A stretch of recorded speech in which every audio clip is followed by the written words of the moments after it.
Vamos a compartir algunas verdades bíblicas en esta mañana. Y para todos ustedes que nos visitan o que tal vez han oído pocas veces acerca de la Biblia, es el primer libro en haber sido impreso en la imprenta de Gutenberg, el primer libro en haber sido impreso. Es el libro que contiene los registros más antiguos de historia, geografía, arqueología, paleontología, antropología, genética, química, matemáticas y cualquier otra disciplina académica que tú me quieras mencionar. No hay comparación con el Tripitaka de Buda, ni con los Vedas de los persas, ni con el Corán del Islam, ni con ningún otro libro religioso. Y el personaje central de la Biblia, que es Jesucristo, no tiene comparación. No podemos poner a Buda, ni a Mahatma Gandhi, ni a Abraham, ni a ningún papa, ni a ningún santo. Nadie se puede poner al lado de la persona de Jesucristo, el Hijo de Dios. Es incomparable su entrada al mundo. Es tan importante la entrada al mundo o en el escenario mundial de Jesucristo que la misma historia está dividida con la venida de Jesús. Yo hace algún tiempo tenía un debate con un ateo por una estación de radio en una nación de Centroamérica y me decía, es que yo creo que ni siquiera Jesucristo existió. Yo solamente le dije, ¿me podría decir ahorita en qué día estamos? Y agarró su reloj, pues estamos en tal mayo de 1994. Le dije, ¿y desde cuándo estamos contando 1994? Y se quedó así, quería voltear al cielo, le comenzó a dar tos y no me quería contestar. Y le dije, le voy a ayudar desde el nacimiento de Cristo. Porque desde que nació Jesucristo se cuenta después de Cristo y antes de Cristo toda la historia humana. Le dije, ¿quién es el personaje que más ha impactado tan grandemente el mundo que inclusive el día de nuestro nacimiento, aunque sabemos que no es el 24 de diciembre, sin embargo se celebra el nacimiento de Jesucristo, no el de Buda, no el de Mahatma Gandhi, no el de Zoroastro, de ningún otro personaje? Hasta los ateos cierran sus comercios. Y no solamente el nacimiento de Cristo es el único personaje del quien llega un espíritu como esta Navidad, de melancolía, de cantos, y nos comenzamos a hacer regalos. ¿De dónde viene todo esto? Que el regalo más grande que Dios nos ha dado ha sido a su Hijo Jesucristo, para que cualquiera que en Él crea no se pierda, mas tenga la vida eterna. Pero no solo eso, sino que también Jesucristo es el único personaje en la historia de quien se celebra su muerte, la famosa Semana Santa, que hasta vacaciones dan. Entonces, cuando venimos a la Biblia, que es el libro que nos muestra la vida, el carácter de Jesucristo, que Él es el reflejo del único Dios vivo y verdadero, vamos a encontrar evidencias filosóficas, históricas, éticas, genéticas, repito, porque más del 40% de las profecías de la Biblia se han cumplido. Una de las más grandes profecías que se cumplieron en el siglo pasado fue el 14 de mayo de 1948, cuando la nación de Israel, después de casi 2000 años de exilio, regresa de una forma sorprendente, asombrosa, que ninguna civilización nunca jamás había tenido lugar, un evento de una nación que haya sido exiliada al mundo y que no hayan sido absorbidos ni de su cultura, ni sus tradiciones, ni su religión, ni nada de lo que Israel había tratado de mantener y que lo mantuvo durante cerca de 2000 años. No ha habido eso. Aquí, por ejemplo, en Estados Unidos, cuando pasamos los mexicanos al otro lado, o los que quieren vivir ya, guatemaltecos, nicaragüenses, hay un fenómeno, ¿verdad? Que al entrar a Estados Unidos, los mexicanos o los que viven o han nacido allá ya no quieren ni hablar español, porque quieren ser absorbidos por la cultura, no quieren ser diferentes a los demás y se visten con sus calcetines, su cachucha, quieren vivir tipo americano porque se tienen que adaptar. Italianos, alemanes ya no hablan italiano, ya no hablan alemán, pero no así sucedió con el pueblo judío. En las conferencias anteriores que dimos el viernes y ayer pueden ustedes encontrar mucho más información. Ahora, muy bien, veamos a continuación que muchos filósofos y muchos escritores han tratado de ofrecernos diversas interpretaciones acerca del origen del universo.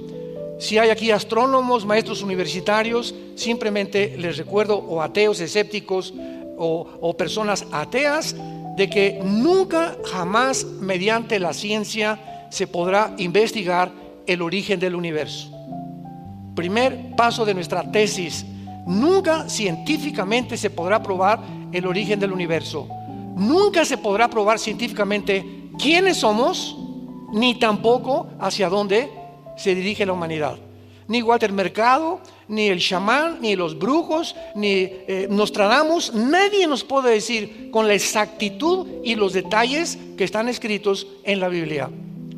¿Por qué digo esto? Porque para que algo sea científico, si hay aquí estudiantes de la universidad, tiene que ser demostrativo, tiene que ser probado en un laboratorio, en un tubo de ensayo, y es imposible que alguien pueda decir: yo estuve en la creación y así fue. Bueno, entonces los astrónomos comienzan a inventar.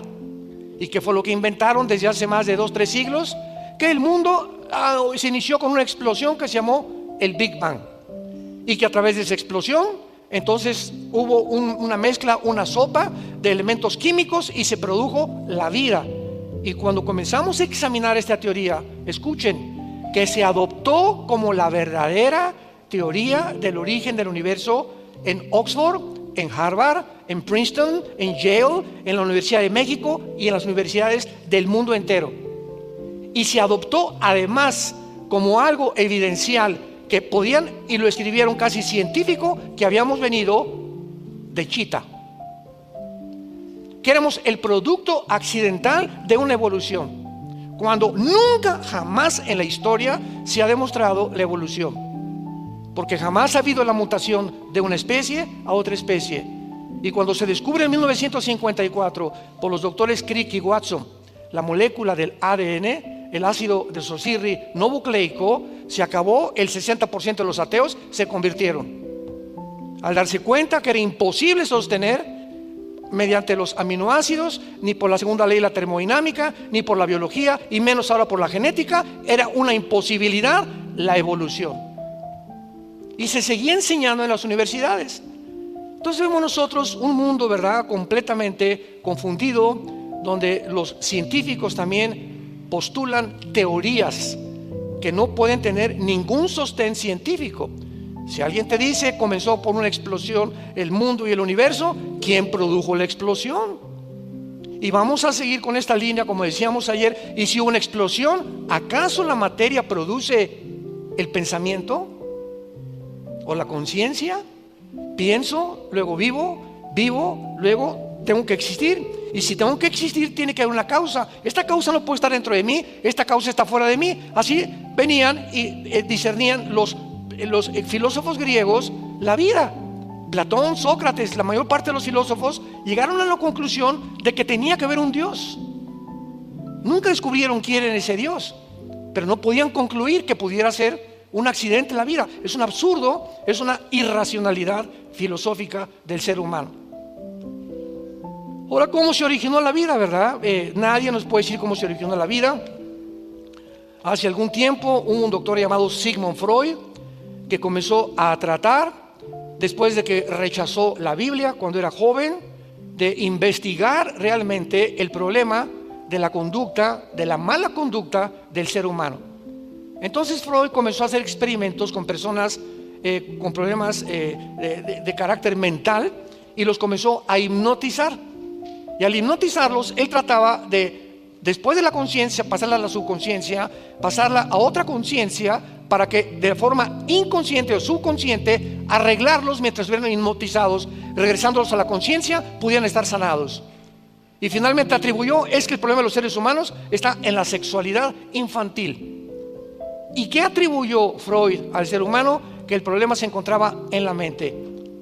Damas y caballeros que nos visitan, la Biblia es el único libro que nos dice quiénes somos.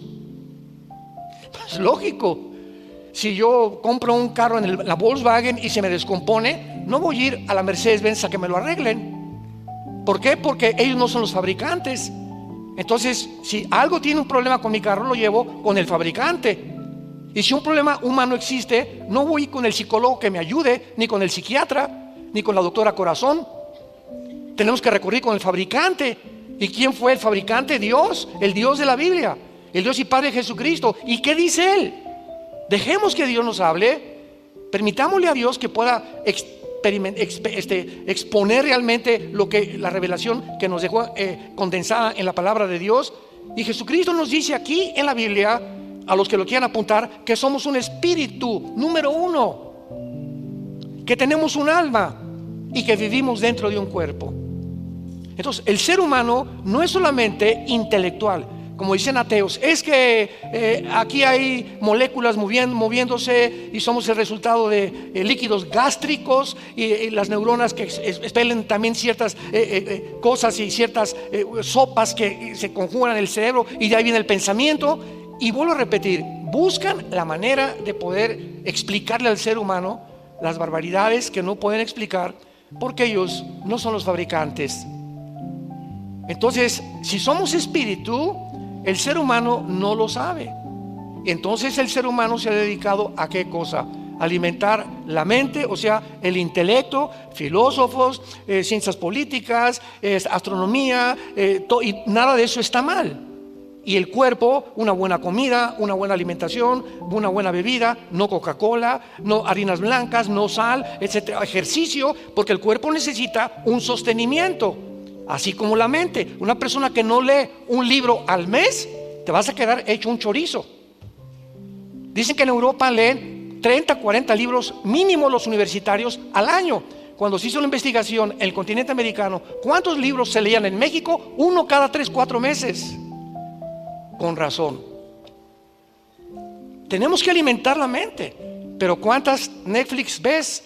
¿Y cuántos cuentos de Calimán te has leído? ¿Y cuántas telenovelas han visto? No se pierde ninguna telenovela. Por eso estamos como estamos. Así está el mundo completamente desesperanzado. Entonces baja Jesucristo, Dios manda al mundo a su Hijo Jesucristo hace 2000 años. Y Jesucristo dice esto: no solo de pan vivirá el hombre. Y se lo dice a Satanás, Mateo capítulo 4, sino de toda palabra que sale de la boca de Dios. Dios viene en la forma de su Hijo al mundo a decirnos: si tú eres espíritu, hijo mío, tu espíritu está completamente muerto. Y entonces estás tratando de comprender el universo, el mundo, mentalmente, intelectualmente, e intelectualmente es limitada el pensamiento y el conocimiento humano. Y cuando un ser humano quiere tratar sin el espíritu intelectualmente de buscar y conocer a Dios, acaba loco. Y el ejemplo más grande es Friedrich Nietzsche del siglo XX, un filósofo alemán que escribió Dios está muerto, y fue contagiado por Karl Marx, que dijo Dios no existe, el problema son la lucha de clases. Si el proletariado le quita a la burguesía esto, ¿verdad?, y derriba a la burguesía, se van a nivelar, va a haber equidad. Y ahora el Foro Económico Mundial en el siglo XXI, léelo, es la copia completa del comunismo y del marxismo de izquierda hegeliano y la dialéctica materialista. Métete a Google, Foro Económico Mundial, y dice: bienvenidos a esta ciudad, no vas a tener casa, no vas a tener ropa, bienvenidos porque no tienes por qué tener nada. Y esta teoría se está ya implementando en México. Hace 2 semanas comenzaron las expropiaciones en México, que es el cuarto paso de la agenda. Y estamos aceptando y vamos al camino de Venezuela, de Cuba, de Nicaragua, de Colombia y de Bolivia. Y nadie está consciente de todas estas cosas. Seguimos como borregos, conformándonos solamente en mi mundo, sin interesarme lo demás, ni tampoco poner a Dios dentro de mi vida. Lo sacamos de la ecuación y por eso perdemos completamente el rumbo. Entonces Jesucristo nos dice: tu espíritu necesita alimento. Y el único alimento para nuestra vida espiritual se encuentra en la Biblia. Dice el 2 de Pedro capítulo 2: deseen como niños recién nacidos la leche espiritual para que por ella crezcan para salvación. Entonces, si tú no tienes contacto con la Biblia, pues eres muy inteligente y esto y el otro, y vas a llegar un momento en el que con tanto conocimiento intelectual no vas a entender ni quién eres. Y se llegan ahora las personas más influenciables, más multimillonarias y los filósofos más grandes del siglo XXI a reunir en Davos, Suiza, una vez al año, con todos los exmandatarios, exsenadores, pensadores, filósofos, y acaban de declarar en el Foro Económico Mundial que somos dioses. Que somos dioses. Y que la Biblia no existe ni Cristo existe. Y que vamos a crear una super raza de seres humanos, porque tenemos ahora la tecnología, la cibernética, y tenemos ahora la genética.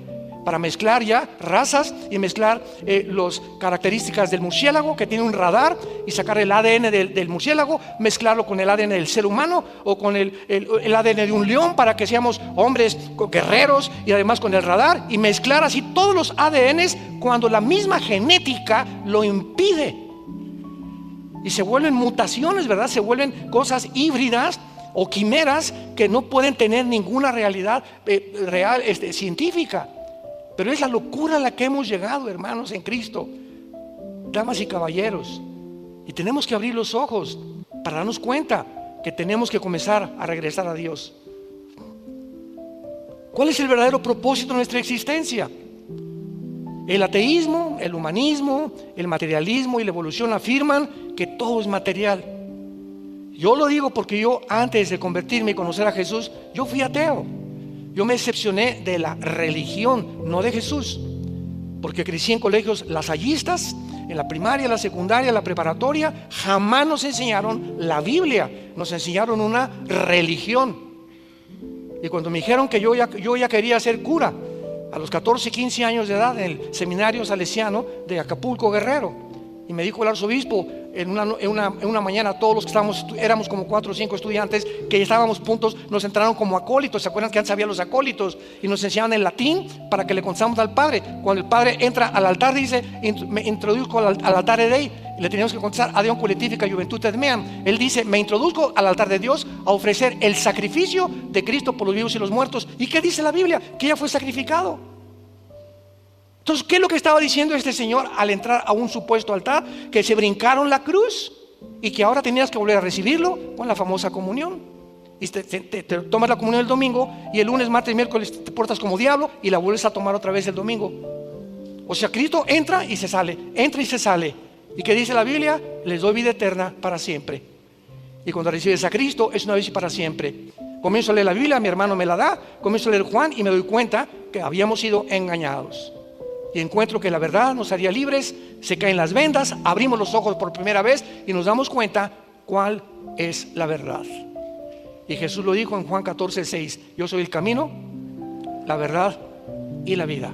Fuera de Cristo no hay ninguna verdad absoluta, porque vivimos un mundo de relativismo, donde tu verdad es tu verdad, mi verdad es mi verdad. Mira, yo soy gay, déjame como yo estoy, tú eres como estás, no te metas. Mi verdad es esta, como dijo el fundador de la cadena CNN, verdad, de televisión, que ya vendió, tiene como 35% ahorita de las acciones. Ted Turner se llamó, que se casó también con Jane Fonda, una muchacha artista del cine. Y Ted Turner se decepciona de Dios, de la religión, se vuelve ateo también, y dijo los 10 mandamientos de Ted Turner. Y ahora yo voy a hacer mi vida, mi ética, mi moral, y voy a determinar qué es bueno y qué es malo. Y lo que él dijo es a lo que el mundo ha llegado con el movimiento LGTB, con la ideología de género, que ahora están las escuelas públicas enseñándoles a nuestros hijos menores de edad que se masturben a los 5 o 6 años de edad, que se usen los baños de las mujeres igual que el de los hombres, que en los Juegos Olímpicos juegue una luchadora mujer con un luchador hombre, porque el hombre es transgénero, como la italiana que casi la noquean ahora en los Juegos de París. El mundo está completamente desarticulado, ha perdido la brújula, porque le han dicho a Dios: no te metas con nosotros, somos lo suficientemente inteligentes para poder determinar qué cosa es bueno y qué cosa es malo. Tenemos ateos como Carlos Marx, Sigmund Freud, Nietzsche, Bertrand Russell, que dijo: bueno, pues es que jamás se podrá llegar a la verdad. Y cuando descubrimos a Bertrand Russell, tenía 5 esposas y 2 amantes. Jean-Paul Sartre, el padre del existencialismo, fue mi ídolo en los 60, 70, cuando yo era ateo. Sartre escribió El muro y la náusea. Esos libros yo me los devoraba cuando era joven. Y en uno de sus libros, en el muro, dice Jean-Paul Sartre: veo un muro donde yo estoy tratando de poder determinar cuál es mi propósito en la vida, porque ya negué a Dios, y si no hay Dios, entonces ¿qué hay? Y pone ahí: me estrellé contra el muro porque no puedo brincar ese muro al otro lado. Y dice Sartre: yo sé que al otro lado hay algo, pero no puedo verlo. Y lo que él estaba diciendo es: he descubierto que estoy limitado, que por más inteligente que yo sea, no voy a poder comprender a Dios. Es necesario que Dios se revele a mi mente, porque por medio de mi intelecto nunca lo podré comprender, que es exactamente lo que la Biblia dice. Y su hija antes de morir le dice a Sartre: papá, ¿qué es lo que te pasa? Y Sartre le dice antes de morir a su hija: hija, ¿sabes cuál es mi tragedia? Que he tratado de vivir toda mi vida luchando contra alguien que no existe. Entonces perdí mi propósito de la vida. ¿Cómo es que gasté mi vida tratando de demostrar que alguien no existe? Si no existe, pues no existe y voy a vivir. Pero ¿por qué trato de convencer a las demás personas que no existe? Perdí el tiempo. Y como dijo el gran filósofo francés, que igual que Laplace y que Kepler, etcétera, etcétera, que llegó un ateo y le dijo: mira, Dios no existe. Y le dijo este filósofo francés, que era cristiano: mira, lo único que te puedo decir yo es que si tú te mueres, dice la Biblia que te vas al infierno. Y si yo me muero, dice la Biblia que Jesucristo viene por mí para llevarme al cielo. Entonces vamos a suponer este cálculo: si tú te mueres, yo no pierdo nada, ¿verdad? Porque dices que no existe nada. No hay Dios, no hay infierno, no hay cielo. Pero si tú te mueres y yo tenía razón, ¿qué amolada te vas a llevar? Prefiero creer a no creer, siguiendo una línea elemental de lógica filosófica natural. Ahora, ¿existe alguna moral absoluta? El mundo que vivimos dice que no hay ninguna verdad absoluta. Al contrario, todas son especulaciones, ¿verdad? Vuelvo a repetir: tu verdad no es mi verdad, no hay una verdad absoluta, todo es de acuerdo a la perspectiva en la que tú percibas el mundo y el cosmos, etcétera, etcétera. Entonces, cada quien, como dice la Biblia, como ovejas nos hemos cada quien salido del corral, y unos piensan esto, otros, tratando como seres humanos limitados, frágiles que somos, vulnerables, tenemos que morir, la vida es cortísima y pasamos el mundo como dioses.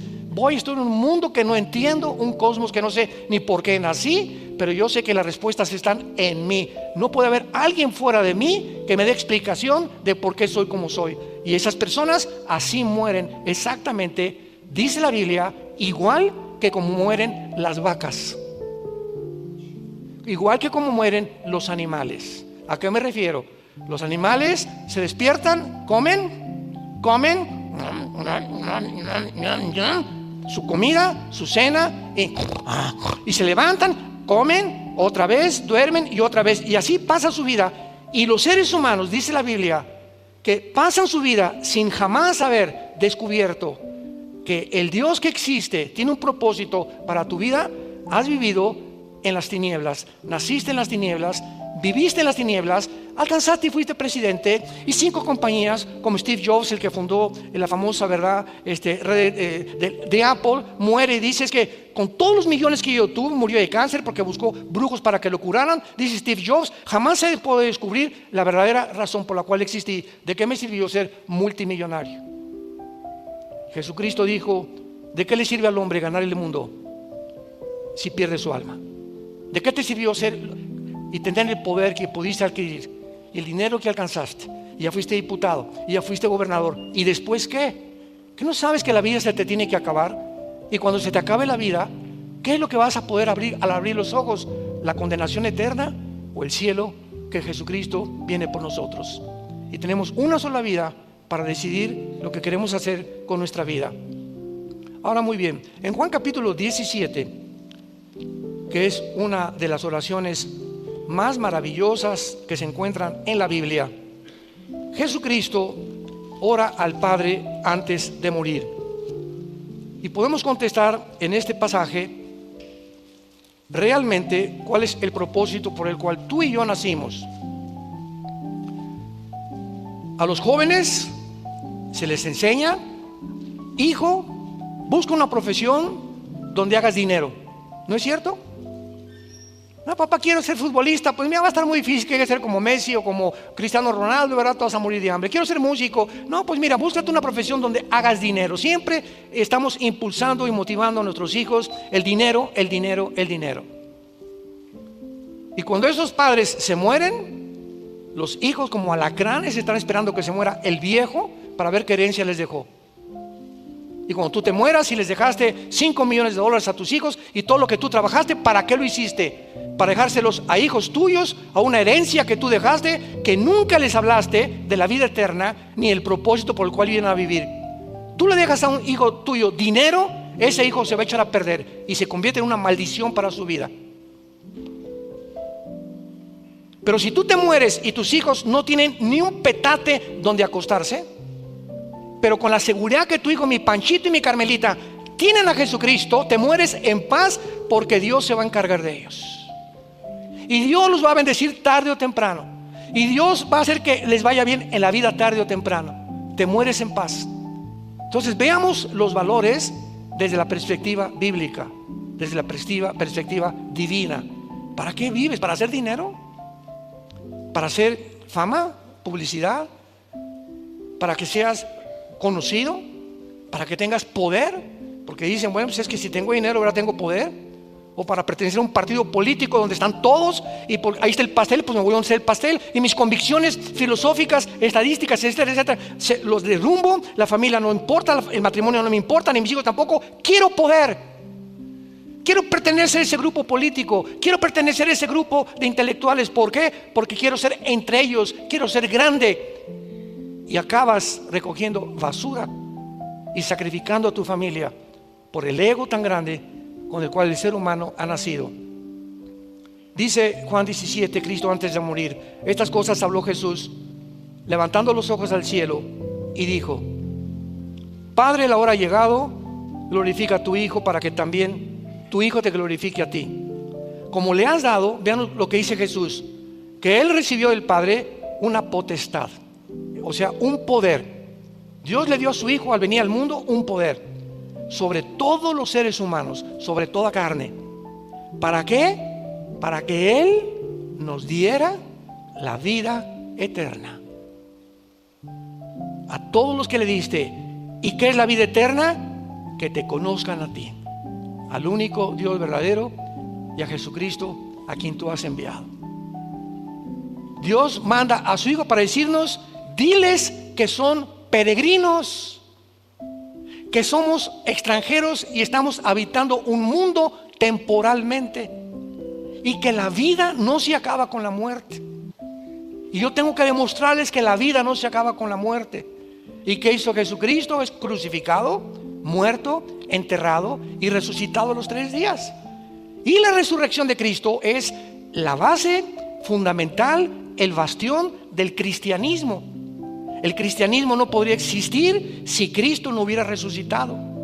Porque si no hubiera resucitado, hubiera sido como todos los grandes líderes religiosos que acabo de mencionar, que ahí en la tumba de Buda, ahí está la tumba de Mahatma Gandhi, ahí está la tumba de Mahoma, ahí está, pero ve a Jerusalén y está la tumba de Jesucristo vacía.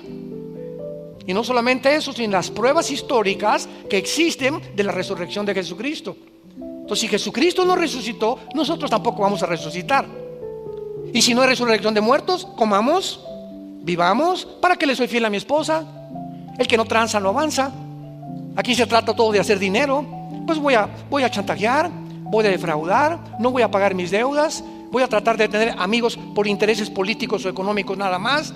Voy a tratar de abrirme paso a como dé lugar. No me importa que sacrifique a mi familia, porque solamente soy yo. Hago mi jaula a mi alrededor y me meto en una pecera donde solo yo existo. Mis propósitos, mis intereses y los demás a mi alrededor, no me importa nada. Y viene Jesucristo y nos rompe esa cápsula en la cual nos habíamos encerrado y nos dice: el secreto de la vida no está encerrarte en ti, sino en vivir para los demás. En vivir para los demás. Yo no vengo a que ustedes me sirvan. Yo, el creador del universo, de las galaxias, de las estrellas, de los peces, de las hormigas, de los pájaros, de los seres humanos, de todo lo que existe, vengo a hincarme delante de ustedes y lavarle los pies y decirles que los amo y que mi resurrección es la prueba más grande que ustedes también van a resucitar. Y si Jesucristo no hubiera resucitado, no tendríamos ninguna garantía de que hay vida después de la muerte. Esta es la vida eterna, que conozcamos a Dios. Y nadie puede conocer a Dios a través del vudú, o a través de la meditación trascendental, o a través de Hare Krishna, o meditando y me estoy concentrando con Él, o a través del peyote, o de la marihuana, o del LSD, o de los fetaniles. Ninguna otra droga, ningún otro medio, ningún otro sistema inventado por los seres humanos. A través de ninguna religión vas a llegar a Dios, porque las religiones no salvan ni dan el conocimiento de Dios. El cristianismo no es una religión, es una relación personal, viva, dinámica, orgánica, con alguien que está vivo. Ves a los del Islam, ¿verdad? Se hincan y ahí están, no saben ni a quién, Alá, no saben, no tienen ni pensamientos para Alá. Y lees el Corán, maten a los que no sean musulmanes o decapítenlos. Y vienes a la Biblia y nos muestra la historia del principio al final como está escrita, para que sepamos que Dios se adelantó a la historia para demostrarnos que Él es real, que la Biblia es la palabra de Dios y que Jesucristo es su Hijo, que quiere entrar esta mañana a tu vida y darte la vida eterna. Que la vida eterna, que cuando tú mueras no te condenes en el infierno. Cristo habló más veces del infierno que del cielo, y habló más veces de los demonios que de los ángeles. Era tan grande la preocupación, y Cristo en Getsemaní, saliéndole sangre por las capilaridades de su piel, que Él sabía que se iba en la cruz a enfrentar a todo el pecado de todos los seres humanos, a Satanás y a la muerte. Y le gritó a su Padre: si es posible, pasa de mí esta copa. Pero finalmente Él se rindió y le dijo: Padre, no se haga mi voluntad, sino tu voluntad. Porque de tal manera amó Dios al mundo que nos dio a su Hijo Jesucristo. Entonces Dios podía enviarnos palomitas y miren, yo los amo y les voy a dar, vayan al cine.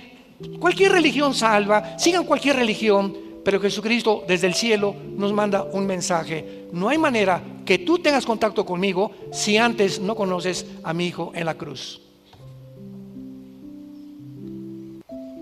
No hay manera de conocer a Dios si antes no conoces a Jesucristo, porque es Jesucristo el mediador, el que nos conecta con la fuente de energía.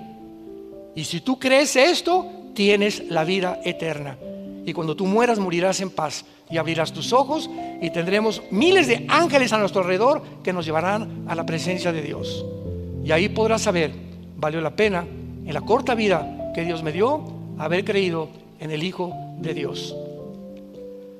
Ahora veamos claramente también que en la Biblia encontramos varias falsas doctrinas, y casi todas las cartas de los apóstoles, como Timoteo, Filipenses, Gálatas, la carta a los Corintios, son advertencias que mientras estemos los cristianos en este mundo, se van a levantar falsos apóstoles, falsos profetas, falsos maestros, que por todos lados van a tratar de engañar. Les voy a citar algunos rápidamente. Por ejemplo, hay una secta que se llama los Testigos de Jehová, y fueron fundados por Charles Russell en 1844, y ellos profetizaron que Cristo vendría en 1874 y que el mundo acabaría en 1914. Ellos no creen en el infierno, no creen tampoco que Cristo es Dios, no creen en la vida eterna. Eso es una falsa, completamente un falso profeta. Tenemos al fundador de los mormones, José Smith, 1880. Este hombre, José Smith, un día llegó con su esposa y le dijo: ¿sabes qué? Que se me apareció un ángel que se llamaba Moroni, y este ángel me dijo que fuera a cierto lugar, un montecito, e iba a encontrar yo unas tablas escritas en egipcio cuneiforme, y que yo las tradujera, y de ahí salió el libro del Mormón. Vamos a ver que fue una mentira. Y además le dijo a la esposa: y además me dijo el ángel que tú no eras la única, que puedo tener 10 igual que tú. Yo le he dicho muchas veces que si yo llego a mi casa mañana y le digo a mi esposa: duermo en el suelo, o ahí está tu maleta, ¿verdad? Y agarra carretera. O sea, vino el politeísmo. Entonces este hombre, José Smith, dijo esto, ¿verdad? Cosa que no es verdad, porque el libro del Mormón es una versión falsa de la Biblia King James en inglés, con algunas modificaciones. Tampoco ellos creen que Jesucristo es Dios, pero además tienen el libro del Mormón, la perla de gran precio, doctrinas y convenios, donde se introduce la poligamía, y fue muerto él en la cárcel, porque en ese tiempo la Constitución de Estados Unidos fue hecha y estaba prohibido tener más de 2 o 3 mujeres viviendo contigo. Lo mataron a José Smith en la cárcel. Tenemos a Jim Jones, 1978. ¿Se acuerdan de Jim Jones? Era, entre comillas, se decía pastor en California, y entonces juntó un grupo como de 1000 personas y se las llevó a la Guyana. Búscala, está subida en internet. Y se los llevó a la Guyana junto a Venezuela, y allá les dijo que era el milenio, que iba Jesús muy pronto a venir por ellos. Y entonces comenzaron todos a trabajar en el campo. Al año de estar ahí en la Guyana, comenzó a decirles a los hombres que sus esposas eran de él. y comenzó a tener relaciones con todas las mujeres del campamento casadas y a tener hijos con todos, y los hombres de una forma incomprensible, pero comprensible espiritualmente porque eran demonios. Se convencieron los hombres que él era Mesías y le entregaron a sus esposas. Tú dirías, yo tendría que estar loco para hacer eso, ¿verdad? Pero cuando un demonio entra a una persona y te altera las neuronas, ya no piensas de una forma normal, comienzas a hacer locuras, precisamente por la influencia demoníaca en tu mente. Entonces Jim Jones, ¿verdad? Finalmente los senadores de Estados Unidos mandaron aviones para investigar qué estaba pasando en la Guyana con los ciudadanos americanos. Entonces él descubrió, y cuando iban saliendo de regreso los senadores que descubrieron que era un falso profeta, los mataron a todos en el aeropuerto. Hasta que al final él a todos los 1,000 personas del campamento les dio a beber en un Kool-Aid veneno, y todos se suicidaron, y él se pegó un balazo en la cabeza. Y tenemos a David Koresh también. David Koresh, 1993, en Waco, Texas, líder de la secta los Davidianos. Enseñaba que él era el ángel del Apocalipsis. Sedujo lo mismo a todas las mujeres y a los niños los violaba. Ordenó que compraran armas largas, y cuando llegaron el ejército, la FBI, la policía para rodear el campamento y darse cuenta que no era un grupo cristiano, incendiaron completamente y se murieron quemados la mayoría. Y tenemos finalmente a Juan Carlos Miranda en el año 2000, líder de la secta Creciendo en Gracia. Ven en el internet Juan Carlos Miranda. Dijo primero que él era Cristo, después el anticristo. Y cuando entraba hacia el púlpito decían: damas y caballeros, Jesucristo en persona. O sea, ¿cómo puede un público, el día que Alán les diga Jesucristo en persona, ustedes van a ir a esta iglesia, ¿verdad? Decía Alán, el pastor ya se volvió loco, ¿qué le pasa? Pero ¿cómo es posible, pregunta, que haya un público que acepte esto? Nos damos cuenta que poco a poco el engaño va entrando porque los cristianos no quieren estudiar la Biblia. Y llega el momento en tu negligencia espiritual que comienzas a creer cualquier cosa, porque ya no tienes el discernimiento para saber quién es verdadero y quién es falso, porque no te ha gustado nunca estudiar las Sagradas Escrituras. Y finalmente tenemos también extremos en las profecías bíblicas. Por ejemplo, hace algún tiempo oí que no sé cuántos se acuerdan de las famosas lunas de sangre. ¿Se acuerdan? Que fueron las famosas lunas de sangre, y comenzaron las redes sociales que Cristo ya venía, que esto y que era otro, y que era la señal, y que él era el cumplimiento de Joel 2, 30 y 31. Vean lo que dice Joel 2, 30 y 31 en el Antiguo Testamento. Dice así: y daré prodigios en el cielo y en la tierra, sangre, fuego y columnas de humo. El sol se convertirá en tinieblas y la luna de sangre antes, por el amor de Dios, subraya esa palabra. ¿Cuándo va a suceder eso? Antes que venga el día grande y espantoso de Jehová, que es la segunda venida de Jesucristo. Entonces, ¿cómo pueden adelantarse, verdad, de que ya Jesucristo iba a venir cuando ni siquiera estamos en la segunda venida, cuando ni siquiera el anticristo ha surgido? Vinieron las vacunas y nos llegaban pero cantidad de correos: oiga, ¿y la vacuna es del anticristo? ¿Es la marca del anticristo? Le dije: cabeza de melón. ¿No has leído Apocalipsis capítulo 13? Sí, ¿qué dice? Que la marca del anticristo será aquí en la frente o en la mano derecha. ¿Dónde te ponen las vacunas? Aquí, hermano. Entonces, ¿cómo llegas a creer o a sugerir o a deducir que es la marca del anticristo? Pero las vacunas serán aquí, y la marca del anticristo será aquí y será aquí. Tal vez un chip o alguna implantación que se haga por debajo de la piel, que pueda tener el control y tu información de quién es tu seguro social, qué enfermedades tienes, etcétera, etcétera. Y tú vas a llegar a una tienda, a comprar un coche, a vender una casa, y no podrás hacer ninguna transacción hasta que tú puedas pasar por ciertos aparatos como están actualmente en los aeropuertos ya en el mundo entero, y pueda detectar quién eres. Y cuando tú tengas la marca, tu condenación está completamente asegurada, porque las personas que se marcan con la marca del anticristo no tendrán salvación. Lo dice Apocalipsis capítulo 14. Entonces tenemos que abrir los ojos. Igual el anticristo. Ahorita que entraron ya los islámicos a Siria, me llegaron correos anoche a las 11 y 12 de la noche, me despertaron. Ya ni la muelan despertarme. Oiga, este señor Al-Galani, el nuevo líder ahorita de los yihadistas ahí en Siria, te están diciendo que es el anticristo. ¿Qué dice la Biblia del anticristo?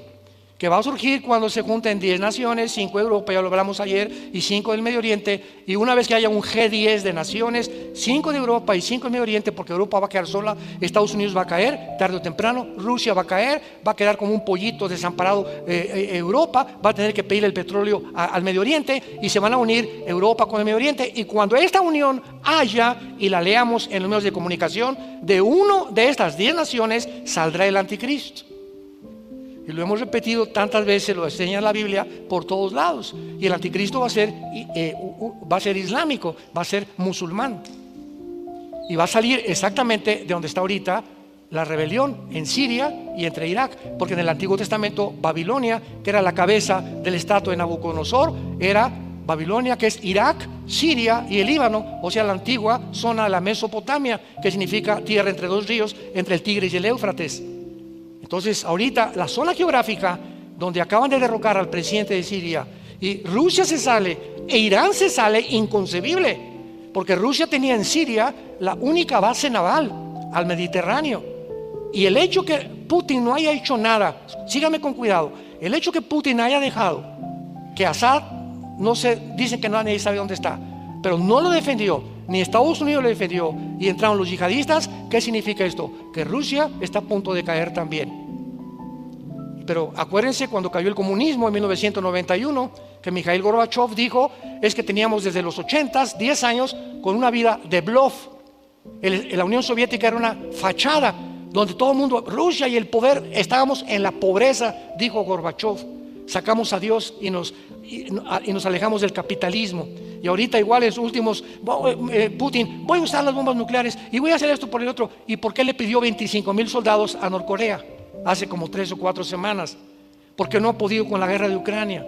Porque no ayuda ahorita y defiende la única base naval que tiene, porque es puro bluff, nada más. El poder de Putin es la guerra nuclear. Y si llega a usar las bombas nucleares, entonces sí, seguramente va a ser la causa de la caída de Washington. Solamente falta un misil nuclear a Washington para que solamente la ciudad de Washington desaparece el gobierno de Estados Unidos. Una bomba en Moscú, desaparece toda la Unión Soviética. Entonces estamos en un mundo de una confrontación donde todas las piezas están acomodando, y la Biblia nos dice exactamente cómo vamos a llegar hasta el fin para que tengamos paz. Para que en esta mañana te arrepientas de tu vida, para que en esta mañana consideres que tú no tienes la garantía, ni yo tampoco, de que mañana vamos a amanecer. Nuestra vida siempre pende de un hilo. Un infarto al corazón, de repente te sientes muy bien y vas al doctor. Discúlpeme, don Pancho, pero la radiografía dice que usted está lleno de cáncer. Una embolia cerebral, una bala perdida, un accidente de tránsito.